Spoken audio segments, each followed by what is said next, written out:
Hello students, welcome to literary academy. তো আমি তোমাদের যে স্টোরিটা পড়াচ্ছিলাম সেটা হলো a shipwrecked sailor written by Daniel Defoe. তো এর আগে আমি দুটো ভিডিওতে ফার্স্ট পার্ট অ্যান্ড সেকেন্ড পার্টে এই যে স্টোরিটা আছে এই স্টোরিটা অনেকটাই কমপ্লিট করে দিয়েছি, এবং এই ভিডিওটা হলো এই স্টোরিটার থার্ড পার্ট, যেখানে আমি পুরো টেক্সটটাই তোমাদের পড়ানো কমপ্লিট করে দেবো। তো আমাদের ফার্স্ট পার্টে তোমাদের যদি আমাকে শর্ট সামারি বলে নিই, তাহলে আমি সেখানে অথরের বায়োগ্রাফি, সামারি, এই টেক্সট দুটো, এই যে দুটো প্যারাগ্রাফ, এই দুটো প্যারাগ্রাফ পড়িয়েছি। এবং যে সেকেন্ড ভিডিওটা আছে সেই সেকেন্ড ভিডিওতে আমি এই যে পেজটা আছে 85 পেজ, সেটা এখান থেকে শুরু করে আই সার্চ থেকে শুরু করে এই আমাদের দ্য ডে বিফোর এখানে পর্যন্ত পড়ানো কমপ্লিট হয়েছে, দ্য ডে বিফোর পর্যন্ত সেকেন্ড পার্টে। এবং এবার আমাদের ভিডিওর থার্ড পার্টে স্টার্ট হবে, সেটা হলো তোমাদের 87 পেজ যেটা আছে সেখান থেকে শুরু হবে, 15th of জুলাই থেকে স্টার্ট হবে। তো যারা যারা ভিডিওর ফার্স্ট পার্ট এবং সেকেন্ড পার্ট তোমরা দেখোনি, তারা অবশ্যই ফার্স্ট পার্ট এবং সেকেন্ড পার্টটা একবার দেখে এসো, তাহলে পুরো গল্পটা তোমাদের কাছে ক্লিয়ার হয়ে যাবে এবং থার্ড পার্টে পুরো স্টোরিটা তোমরা ক্লিয়ারলি বুঝতে পারবে। তো থার্ড পার্ট আমরা পড়া শুরু করবো লাইন বাই লাইন, প্রত্যেকটা ওয়ার্ডের এবং প্রত্যেকটা লাইনের মিনিং করে দেবো তোমাদের। কিন্তু এর আগে আমাদের যে জিনিসটা জানতে হবে সেটা হলো এই যে আগের যে কী ঘটনাটা ঘটলো সেটা আমি জাস্ট 1 মিনিটের মধ্যে একটা সামারি তোমাদের বলে দেবো, তাহলে তোমাদের আবার পুনরায় সেই সমস্ত কিছু মনে পড়ে যাবে এবং থার্ড পার্টটা বুঝতে কমপ্লিট হবে, মানে কমপ্লিটলি তোমরা বুঝতে পারবে থার্ড পার্ট, কোনো অসুবিধা তোমাদের হবে না। তো ফার্স্ট পার্টে আমরা দেখেছিলাম বা প্রথমের দিকে আমরা দেখেছিলাম গল্পের রবিনসন ক্রুসো একজন তিনি নাবিক ছিলেন এবং তিনি সমুদ্রে যাত্রা করতে গিয়ে কী করেছিলেন, একটা সমুদ্রে ঝড়ের মধ্যে পড়েছিলেন এবং তার জাহাজ সেখানে ডুবে গেছিলো এবং সেখান থেকে তিনি জলে ডুবে অন্য একটা আইল্যান্ডে গিয়ে উঠেছিলেন, যে আইল্যান্ডটা একদম নির্জন ছিল, সেখানে কোনো মানুষ ছিল না এবং সেখানে তিনি একাকী বসবাস করা শুরু করেছিলেন। সেখানে তিনি কী করেছিলেন, তিনি যে সেখানে একটা পাশেই তার কী করেছিল, যে জাহাজটা ভেঙে গেছিলো, তার ধ্বংসাবশেষ সেখানে গিয়ে আটকে ছিল।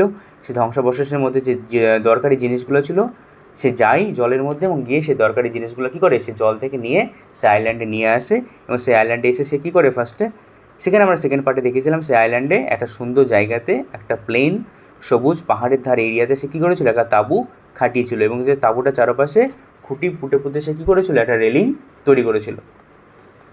তো এই ছবিটা দেখলে তোমাদের কাছে পুরো ক্লিয়ার হয়ে যাবে, এরকম তার এই তাঁবুটা আছে, এই তাঁবুটার আশেপাশে তিনি কী করেছিলেন, এবার খুঁটি পুঁতে একটা রেলিং বা বেড়া তৈরি করেছিলেন। তো সেখানে তিনি বসবাস করা শুরু করেছিলেন, সেখানে তিনি অনেকটা দিন থাকেন, তারপর আরও অনেক দরকারি জিনিস তিনি পান, সেখানে বৃষ্টি হচ্ছিল অনেকটা দিন, সেখানে তিনি বাক্স তৈরি করেন, তার যেহেতু প্রয়োজনীয় জিনিসগুলো যেন জলে ভিজে না যায় সেই জন্য। এই যে অনেকটা ডিটেলসের জিনিস আছে সেই জিনিসগুলো এখানে লেখা আছে। একটা টাইমে গিয়ে তার মনে হয় যে হ্যাঁ আমি ডেট গণনা বা দিন গণনা ভুলে যাচ্ছি, তারপরে সে ওই ছুরি দিয়ে গাছে মানে আঁচড় কাটতে শুরু করে, এরকম অনেক ঘটনা ঘটেছে। সেকেন্ড পার্টটা তোমাদের পড়ানো আছে, ওখানে গিয়ে তোমরা একবার লাইন বাই লাইন পড়ে নিও। এইবার আমাদের শুরু হবে গল্পে থার্ড পার্ট। তার আগে সেকেন্ড পার্টে যে জায়গায় কমপ্লিট হয়েছিল সেটা হলো যে রবিনসন ক্রুসো একবার জ্বরে পড়ে গেছিলেন এবং সে কী করেছিলেন, সেই মাসের শেষের দিকে 30 তারিখের আশেপাশে তিনি জ্বর থেকে সেরে উঠেছিলেন এবং তিনি আস্তে আস্তে দিন দিন কী হচ্ছিলেন, আস্তে আস্তে সুস্থ হচ্ছিলেন। তো এখানে তোমাদের ফার্স্ট পার্ট অ্যান্ড সেকেন্ড পার্টের শর্ট সামারিটা করে দিলাম আমি। এবার আমাদের মেইন থার্ড পার্ট শুরু হবে। দেখো, তো সবাই পেন অ্যান্ড একটা খাতা নিয়ে বসে পড়ো, যে ইম্পর্টেন্ট পয়েন্টগুলো তোমাদেরকে বলবো সেগুলো তোমরা খাতায় নোট করবে এবং প্রত্যেকটা ওয়ার্ডের মিনিং তোমরা লিখে নিতে পারো। আচ্ছা দেখো, তাহলে আমরা পড়াটা শুরু করি। তাহলে তিনি এখন জ্বর থেকে পুরোপুরি সুস্থ হয়ে গেছেন। তারপরে কী বলছে দেখো, 15th of জুলাই, তাহলে জুলাই মাসের 15 তারিখে I took A more particular survey of the island. তাহলে কী হয়েছিল, সে এই আইল্যান্ডে আসার পরেই কিন্তু তিনি কি একবার অসুস্থতার মধ্যে পড়ে গিয়েছিলেন, তারপরে বৃষ্টি হচ্ছিলো এখানে, এই জন্য পুরো আইল্যান্ডটা ঘুরে ঘুরে কিন্তু তার দেখা হয়নি। এইবার সে কী করলো, পুরো আইল্যান্ডটাকে ঘুরে ঘুরে দেখার জন্য সে বেরিয়ে পড়লো। এবার অ্যারাউন্ড 2 মাইলস আপ, মানে তিনি তার তাঁবু থেকে বা সমুদ্রের তীরবর্তী এরিয়া থেকে 2 মাইল মতন কী করলেন, সে আইল্যান্ডের ভেতরের দিকে গেলেন ঘুরতে ঘুরতে। সেখানে গিয়ে তিনি কী খুঁজে পেলেন, দেখো, আই ফাউন্ড এ ব্রুক। সেখানে গিয়ে সেই ব্রুক মানে একটা ছোটো নদী, সেখানে সে কী খুঁজে পেলো, একটা ছোট্ট নদী খুঁজে পেলো, with a pleasant meadow by its bank. এবং সেই নদীর পাশে কী ছিল, সুন্দর ঘাসে তৃণভূমি ছিল, প্লেন এরিয়া ছিল, স্মুথ, খুব একদম কী ছিল, স্মুথ ছিল, অ্যান্ড কভার্ড বাই গ্রাস। কী ছিল, তাহলে পুরো এরিয়াটা খুব সুন্দর নরম ঘাসে ঢাকা ছিল। তাহলে সে 2 কিলোমিটার মতন, 2 মাইল মতন কী করেছিল, সে আইল্যান্ডের ভেতরে গিয়েছিল। সেখানে গিয়ে সে একটা ছোট্ট নদী আবিষ্কার করেছিল এবং নদীর পাশে যে পাড়টা ছিল, নদীর কিনারাটা, সেটা কেমন ছিল, নরম এবং সবুজ ঘাসে ঢাকা ছিল। তারপরে কি দেখো, ইন এ উডি পার্ট, মানে একটা জায়গাতে একটু জঙ্গল টাইপের ছিল, মানে বন জঙ্গল মতন ছিল। আই ফাউন্ড, সেখানে সে কী খুঁজে পেলো, মেলনস মানে কি তরমুজ, ইন গ্রেট অ্যাবান্ডেন্স, মানে প্রচুর পরিমাণে সে সেখানে তরমুজ খুঁজে পেয়েছিল। তাহলে দেখো এর আগের আমরা গল্পতে পড়েছি সে অল্প অল্প খাবারের জন্য কিন্তু সে কী করছিল, স্ট্রাগল করছিল, কিন্তু এই যেই 2 কিলোমিটার ভেতরে এসে সেখানে সে কি ফলের ভাণ্ডার খুলে গেছে, অ্যান্ড গ্রেপ ট্রিজ, এবং সেখানে কী ছিল, প্রচুর আঙ্গুরের গাছ ছিল। তাহলে তার তাঁবু থেকে 2 মাইল মতন ভেতরেই সে কী খুঁজে পেয়েছিল, প্রচুর পরিমাণে তরমুজের জমি খুঁজে পেয়েছিল এবং আঙ্গুরের গাছ খুঁজে পেয়েছিল, মানে তার খাবারের সমস্যা একদম পুরোপুরি মিটে গেল বললেই চলে। The grapes were ripe and rich, এবং সেই কি গ্রেপস মানে কি আঙ্গুর ফলগুলো কেমন ছিল, একদম পাকা এবং খুব সুস্বাদু ছিল। ফার্দার ইনটু দ্য ল্যান্ড, এবং আরও সে যখন সামনে এগিয়ে গিয়েছিল, আই ফাউন্ড, সে খুঁজে পেয়েছিল গ্রেট নাম্বার অফ কুকো। তাহলে কী ছিল, গ্রেট নাম্বার অফ কুকো, কুকো তার এক ধরনের ফল, সে ফল সে খুঁজে পেয়েছিল প্রচুর পরিমাণে, অরেঞ্জ কমলা লেবু খুঁজে পেয়েছিল, আর লেমন ট্রিজ, এবং লেমন মানে লেবুর গাছ সে খুঁজে পেয়েছিল। তাহলে সেই আইল্যান্ডে যতটা ভেতরের দিকে যাচ্ছিল তত ভেতরের দিকে নতুন নতুন টাইপের ফল সে খুঁজে পাচ্ছিল, কোকাও, অরেঞ্জ, লেমন, এই ধরনের ফলগুলো সে খুঁজে পাচ্ছিল। তারপরে কি দেখো, I carried great parcels of fruit, মানে সে কী করেছিল, সে নিয়ে এসেছিলো বা বহন করে নিয়ে এসেছিলো কি প্রচুর পরিমাণে ফল, হোমওয়ার্ড মানে তার তাঁবুটার দিকে। And the journey took me 3 days, এবং সেই যে 2 মাইল বা 3 মাইল রাস্তা, যেটা সে হয়তো একদিনে বা 1 ঘন্টা 2 ঘন্টার মধ্যেই চলে গেছিলো, যে যখন খালি খালি গেছিলো, কিন্তু যখন অনেক করে ফল বা ফলের লাগেজ সে ক্যারি করছিল, তখন সেই দিনটা তাকে কতদিন সময় লেগেছিলো, 3 দিন সময় লেগেছিলো সে ফলের ভাণ্ডার থেকে তার নিজের তাঁবু পর্যন্ত ফিরে আসতে। তারপরে কি দেখো, আই ওয়াজ টেম্পটেড, তারপরে সে একদম লোভের মধ্যে পড়ে গেছিলো, to transfer my habitation to this valley of fruits. আচ্ছা, মানে কী হচ্ছে ব্যাপারটা বলো তো, তাহলে এখানে সে লোভের মধ্যে পড়ে গেছে। কিসের লোভ, সে একবারের জন্য ভাবতে শুরু করেছে যে তাহলে আমি কি এক কাজ করব, আমার যে তাঁবুটা যেটা সমুদ্রের ধারে আছে সেটাকে কী করবো, সেখান থেকে তুলে এই ফলের ভাণ্ডারে নিয়ে আসবো, তাহলে এখানে এত পরিমাণে ফল যে আমার খাবারের কোনো অভাবই হবে না, আমাকে এতটা দূর জার্নি করে আসতেও হবে না। তারপরে কী বলছে দেখো, আই ডিড নট, কিন্তু সে এই কাজটা করলো না। তাহলে তাঁবুটাকে সে কেন সমুদ্রের কিনারা থেকে সে ফলের ভাণ্ডারে নিয়ে গেল না, তার কাছে ভীষণ বড় সুযোগ ছিল কিন্তু সে সেটা করেনি। কেন করেনি, because I still hoped to be rescued by some passing ship on the sea, মানে তখনও পর্যন্ত সে একটা আশাবাদী ছিল যে হয়তো কোনো একটা সমুদ্রে কোনো একটা জাহাজ তার যে আইল্যান্ডটা আছে এই আইল্যান্ডের পাশ হয়ে যাবে এবং তার তাঁবুটা দেখে কী করবে, সেই যে সমুদ্রের যে জাহাজটা সেটা আসবে তাকে উদ্ধার করার জন্য, তাকে রেস্কিউ করার জন্য। আর এই আশাতেই সে কী করেছিল না, তাঁবুটাকে ভেতরের দিকে নিয়ে গেছিল না। কারণ যদি ওখানে কোনো তাঁবু না থাকে বা কোনো সিগন্যাল যদি সে না দিতে পারে, কারণ সে কি ভেতরে চলে গেলে কোনো শিপ দেখতে পাবে না, দেখতে না পারে সে সিগন্যালও দিতে পারবে না, আর সিগন্যাল না দিলে সে জাহাজটা আসবেও না আর তাকে রেস্কিউ করবে না। এই জন্য সে কী করলো, একটা আশা তার মনের মধ্যে রাখলো এবং সে কী করলো, সে সমুদ্রের কিনারাতে তার তাঁবুটা রেখে দিল। I did not want to enclose myself in hill and woods, মানে সে চাইছিল না যে তাকে এই যে আইল্যান্ড যেটা শুধুমাত্র পাহাড় এবং জঙ্গল, এই জঙ্গলের মধ্যে নিজেকে সারাটা জীবন সীমাবদ্ধ করে রেখে দিতে। এই জন্য সে কী করেছিল, একটা আশা রেখেছিল উদ্ধার হওয়ার জন্য। I stayed in the view of the sea, সে সবসময় কী করতো, সে সমুদ্রের আশেপাশেই থাকতো, যেন সমুদ্র থেকে তার তাঁবুটাকে এবং তাকে ক্লিয়ারলি দেখা যায় এবং সেও যেন সমুদ্রের সমস্ত হালচাল বা কোন জাহাজ যাচ্ছে বা আসছে এগুলো যেন সে দেখতে পায়, এই রকম জায়গাতেই সে কী করেছিল ছিল। 10 months, 10 মাস had past since I had set foot on this island, তাহলে এই দ্বীপে আসা তার এখন 10টা মাস পার হয়ে গেছে। কত মাস পার হয়ে গেছে, 10টা মাস। প্রিভিয়াসলি, এর আগে, I had no lamp after dark, মানে এই 10 মাসের আগে তার কাছে কিন্তু কোনো ল্যাম্প বা কোনো প্রদীপ ছিল না। যখন অন্ধকার হয়ে যেত তখন সে পুরোপুরি অন্ধকারের মধ্যেই থাকতো।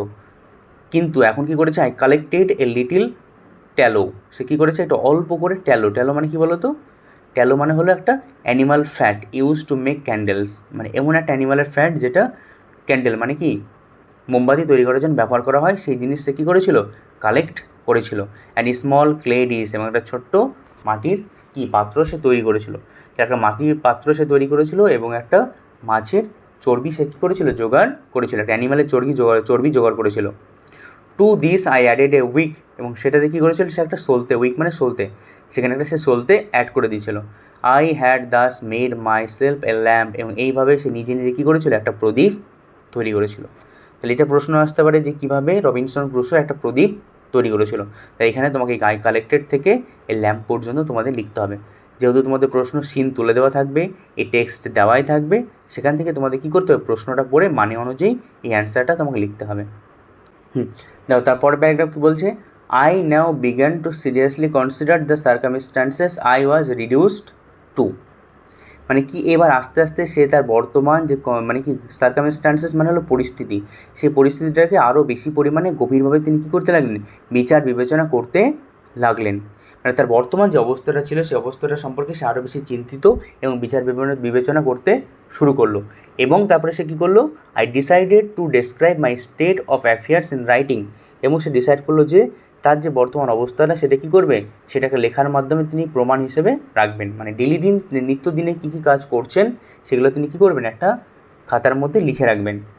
এবং তারপরে সে কী করলো, I began to keep a journal of every day's employment. এবং এইভাবেই সে কী করলো, প্রত্যেক দিন সে কোন কোন কাজ করে, কোন সময় কোন কাজ করে, কী কী করছে, যে ডিটেলসে যে জিনিসটা হয় সেই জিনিসটা তিনি কী করতে লাগলেন, তিনি লিখতে শুরু করলেন। মানে এখন তোমাদের বর্তমানে দেখবে ডেইলি ভ্লগার মানে বলা হয় যাদেরকে, মানে ওই ডেইলি লাইফ ভ্লগার বলা হয় অ্যাকচুয়ালি, যারা কী করেন নিজের বাড়িতে প্রত্যেক দিন কী হচ্ছে, সকাল থেকে সন্ধ্যা পর্যন্ত কী করছে, এটা ওটা কোথায় যাচ্ছে না যাচ্ছে সমস্ত কিছু কী করে ব্লগের মাধ্যমে পোস্ট করে, ইউটিউবে হোক বা অন্যান্য প্ল্যাটফর্মে পোস্ট করে থাকে। তো ঠিক সেই যে ভ্লগগুলো ডেইলি দিনে কী কী কাজ করে সেটা দেখানো হয়। তো ঠিক তিনি এখানেও সেরকম কী করতে শুরু করলেন, সকাল থেকে রাত্রি পর্যন্ত তিনি সারাটা দিন কী কী কাজ করছেন সেটার লেখার মাধ্যমে তিনি প্রমাণ রাখতে শুরু করলেন। I could not include all the particular, মানে কি প্রত্যেকটা ছোটোখাটো খুঁটিনাটি যে কাজগুলো সে করছিল সেগুলো সবগুলো কিন্তু সে লিখতে পারলো না। কিসের জন্য পারলো না বা লিখে রাখতে পারলো না, because I gradually ran out of ink. মানে আস্তে আস্তে সে কী হচ্ছিলো, তার কালিটা ফুরিয়ে যাচ্ছিলো। তাই যতটা কালি সে কী করেছিল, জোগাড় করেছিল, সেই কালিটা আস্তে আস্তে শেষ হয়ে যাচ্ছিলো। এই জন্য সে কী করলো না, যে ছোটো খুঁটিনাটি যে জিনিসগুলো সেগুলো লিখতে পারলো না, শুধুমাত্র যে বড় বড় ইভেন্টগুলো ঘটছিল তার লাইফে সেটাই তিনি লিখতে থাকলেন।